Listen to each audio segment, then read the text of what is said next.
Selamat malam saudara yang dikasihi Tuhan. Malam hari ini sebelum Anda beranjak untuk menuju ke peraduan malam, kita akan diberkati melalui renungan malam dari Pendeta Dr. Erastus Sabdono. Kali ini dengan tema konsep perjalanan waktu bersama saya Yohana Ibrahim. Sering kita mendengar orang berkata bahwa bukan awal perjalanan yang menentukan, melainkan akhir perjalanan. Pernyataan ini sudah sangat populer. Hampir semua orang setuju dengan pernyataan tersebut. Maka banyak orang Kristen pun ikut-ikutan setuju dan menerimanya sebagai suatu kebenaran. Apakah benar bahwa akhir perjalanan hidup seseorang yang menentukan takdir hidupnya di kekekalan? Pernyataan di atas bisa mengesankan atau membangun pemikiran bahwa hanya saat-saat terakhir hidup seseorang yang menentukan nasib kekalnya. Kecerobohan ini mengakibatkan beberapa hal, antara lain: pertama, seseorang tidak memiliki sikap berjaga-jaga yang benar. Ia berharap suatu hari nanti ketika ada di ujung maut sebelum meninggal akan bertobat terlebih dahulu. Biasanya orang-orang seperti ini mengacu pada penjahat di samping salib Tuhan Yesus yang bertobat sebelum mati, dan seketika itu juga begitu mudah diterima di Firdaus. Harus diingat bahwa kasus itu sangat khusus. Hampir tidak pernah kasus itu terjadi lagi bagi banyak orang lain. Dan kalau kita perhatikan ucapan-ucapannya, menunjukkan dia orang yang tahu siapa Yesus. Kita tidak boleh menyamakan diri kita dengan orang lain. Setiap orang memiliki pergumulannya sendiri. Ketika seseorang tidak memiliki sikap berjaga-jaga, maka ia akan menjadi mangsa kuasa gelap. 1 Petrus 5 ayat yang ke-8. Oleh sebab itu, Tuhan Yesus menasihati kita agar selalu berjaga-jaga. Matius 25 ayat yang ke-13. Kedua, kita tidak memanfaatkan waktu dan kesempatan untuk bertumbuh dalam kedewasaan. Biasanya orang seperti ini menunda apa yang seharusnya dilakukan dengan segera atau pada waktunya. Ia selalu berpikir bahwa masih ada kesempatan, padahal kesempatan yang diberikan kepada masing-masing individu selalu terbatas.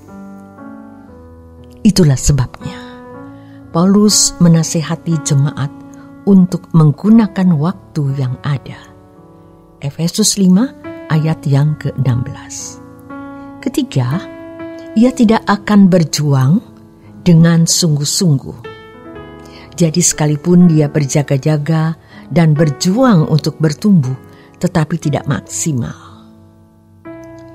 Membaca perumpamaan dalam Matius 25 ayat 1-13 mengenai 5 gadis bodoh dan 5 gadis bijaksana menimbulkan suatu perasaan duka karena tragisnya peristiwa yang digambarkan tersebut.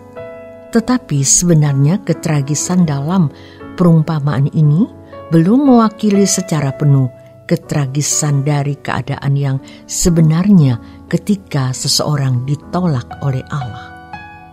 Pada waktu itu, orang akan benar-benar menyadari apa arti keselamatan yang sangat berharga. Keselamatan ini kalau disia-siakan akan mengakibatkan penolakan Allah atas orang yang menyia-nyiakan keselamatan tersebut. Ibrani 2 ayat 1 sampai yang ketiga.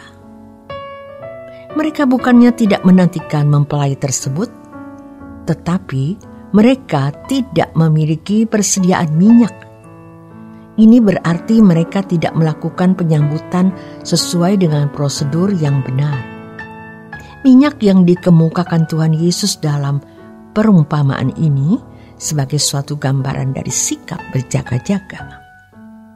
Dalam perumpamaan tersebut ditunjukkan bagaimana gadis-gadis yang bodoh tidak berkesempatan mencari minyak agar pelitanya menyala.